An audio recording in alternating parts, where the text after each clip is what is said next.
Aujourd'hui, je vais vous raconter comment j'ai sorti un sans-abri de la rue et comment cet homme s'est retrouvé en prison pour une peine interminable. Il dormait dehors depuis des mois en France, loin de sa mère, loin de sa famille. On l'a aidé à se relever, on l'a accompagné dans toutes les démarches jusqu'au jour où je l'emmène à l'aéroport pour qu'il puisse enfin retrouver sa famille. Tout le monde attendait ce moment, le revoir enfin dans les bras de sa mère. Et quelques heures plus tard, j'apprends qu'il a été interpellé dans l'avion par la police fédérale pour une affaire très grave que personne n'a vu venir. Pour ceux qui tombent sur cette vidéo, j'aide des sans-abri à travers mes réseaux sociaux depuis maintenant 2 ans. Avec ma communauté, on offre une journée d'évasion via un coiffeur, des vêtements, une vraie pause. Je filme leur histoire et cette visibilité leur permet souvent d'ouvrir des portes. Ce jour-là, je me baladais au canal Saint-Martin à Paris.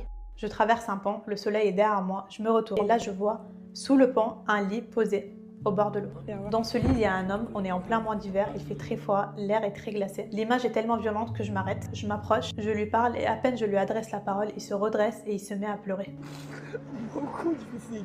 Il m'explique qu'il vient du Brésil, qu'il est arrivé en France avec un visa touristique, mais au bout d'un moment, son visa n'est plus valable. Le travail continue, mais l'argent s'arrête. Il se retrouve en situation irrégulière, le patron ne le paye plus, le loyer tombe, il ne peut plus survivre. Petit à petit, il perd tout jusqu'à finir là, sous ce pont, dans ce lit, au bord du canal.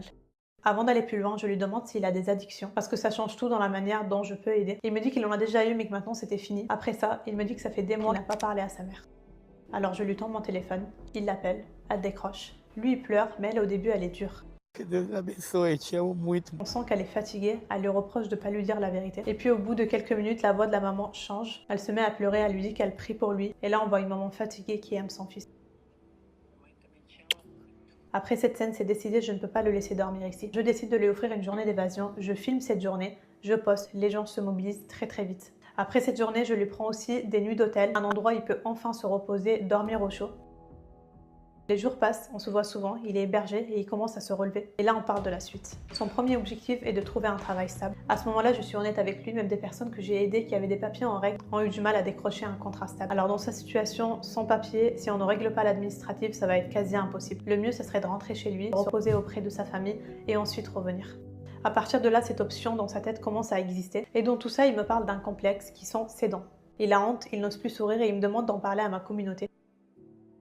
Je le fais, je partage son histoire, les gens se mobilisent encore et tout le monde veut l'aider. Certains me demandent d'ouvrir une cagnotte à son nom, à ce moment-là c'est catégorique, je refuse. Il a déjà eu des addictions et je sais que beaucoup d'argent ne va pas l'aider, bien au contraire ça peut être très néfaste pour lui. D'autant plus on a déjà une cagnotte générale qui permet de financer les nuits d'hébergement et ça suffit largement. Ce dont on a réellement besoin ce sont des contacts et justement ces contacts vont vite arriver. Très vite, plein d'opportunités se débloquent pour lui. Un dentiste me contacte pour lui refaire toutes ses dents gratuitement et une autre personne me met en relation avec le consulat.